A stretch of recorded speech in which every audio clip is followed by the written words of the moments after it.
کہانی ایک چھوٹے مگر خوبصورت شہر کی ہے جہاں زندگی اپنی سادہ مگر حسین ڈگروں پر روا دوا تھی۔ یہ شہر اپنے پرانے درختوں، خاموش گلیوں اور بارشوں کی خوشبو کے لیے مشہور تھا۔ انہی گلیوں میں ایک نوجوان رہتا تھا جس کا نام علی تھا۔ علی ایک عام سا لڑکا تھا مگر اس کی آنکھوں میں خوابوں کی روشنی اور دل میں محبت کا سمندر چھپا تھا۔ وہ کم گو مگر گہری سوچ رکھنے والا انسان تھا۔ علی کی زندگی کی سب سے بڑی خوشی اس کا دوستوں کا حلقہ اور اس کی کتابیں تھیں۔ وہ اکثر شام کے وقت دریا کے کنارے بیٹھا شاعری پڑھتا اور ڈوبتے سورج کو دیکھتا۔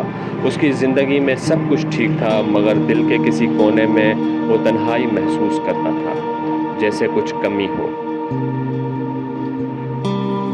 اسی کمی کو پورا کرنے کے لیے ایک دن تقدیر نے اس کے راستے میں ایک نئی روشنی بھیج دی۔ یہ روشنی ایک لڑکی کی شکل میں تھی جس کا نام مریم تھا۔ مریم شہر میں نئی آئی تھی۔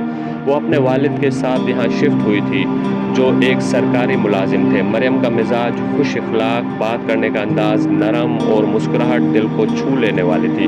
پہلی بار میں علی نے اسے دیکھا تو وقت جیسے رک سا گیا۔ مریم اکثر اپنی کلاس کے بعد لائبریری جایا کرتی تھی اور علی بھی وہاں اپنی کتابوں میں کھویا رہتا۔ ابتدا میں دونوں نے ایک دوسرے کو صرف رسمی سلام کیا مگر وقت کے ساتھ سلام تو اب بات چیت میں بدل گئی۔ علی نے دیکھا کہ مریم نہ صرف پڑھائی میں اچھی ہے بلکہ دل کی بھی صاف ہے۔ وہ دوسروں کی مدد کرتی، بڑوں کی عزت کرتی اور ہر کسی سے نرمی سے پیش آتی۔ وقت گزرتا گیا اور ان کی باتیں بڑھتی گئی۔ کبھی لائبریری کے کونے میں بیٹھے دونوں کتابوں پر گفتگو کرتے، کبھی شہر کے پرانے درختوں کے سائے تلے چلتے پھرتے نظر آتے۔ علی نے اپنی زندگی میں پہلی بار محسوس کیا کہ وہ کمی تھی جو اب پوری ہو گئی ہے۔ مریم کی ہنسی، اس کی آنکھوں کی چمک اور اس کا نرم لہجہ علی کے دل پر نقش ہوتا جا رہا تھا۔ دوسری طرف مریم کو بھی علی کی سادگی اور خلوص نے متاثر کیا۔ اسے یہ بات اچھی لگتی تھی کہ علی دوسروں کی طرح دکھاوا نہیں کرتا۔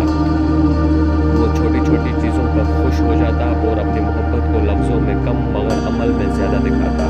مریم کے دل میں بھی آہستہ آہستہ ایک نرم سا جذبہ پنپنے لگا۔ یوں دن مہینوں میں بدل گئے۔ علی اور مریم ایک دوسرے کے زندگی کا حصہ بنتے جا رہے تھے۔ وہ دونوں اپنے خوابوں کے بارے میں بات کرتے، اپنے دل کی باتیں شیئر کرتے اور ایک دوسرے کے ساتھ وقت گزارنے میں سکون پاتے۔ علی نے پہلی بار سوچا کہ وہ اپنی زندگی کا ہر لمحہ مریم کے ساتھ گزارنا چاہتا ہے۔ مگر محبت کی کہانی کبھی اتنی سادی نہیں ہوتی۔ زندگی ہمیشہ امتحان لیتی ہے۔ مریم کے والد سخت مزاج انسان تھے۔ وہ چاہتے تھے کہ مریم اپنی تعلیم مکمل کرنے کے بعد اپنے کزن سے شادی کرے جو ایک بڑے کاروباری شخص کا بیٹا تھا۔ ان کے نزدیک یہ رشتہ خاندان کے لیے عزت اور سہولت کا باعث تھا۔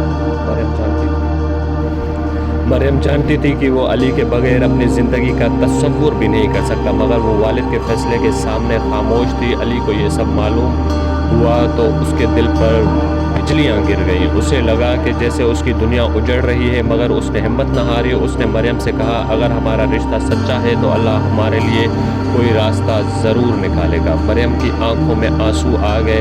وہ علی کو دیکھ کر بولی میں تمہارے بغیر نہیں رہ سکتی مگر مجھے اپنے والد کی عزت بھی عزیز ہے۔ میں نہیں جانتی کہ یہ کہانی کہاں تک جائے گی مگر مجھے بس تم پر بھروسہ ہے۔ یہ لمحہ ان دونوں کی محبت کے سفر کا نقطۂ آغاز تھا۔ اب آگے راستہ کٹھن تھا، مشکلاتیں تھیں مگر ان کے دل ایک دوسرے کے ساتھ بندھ چکے تھے۔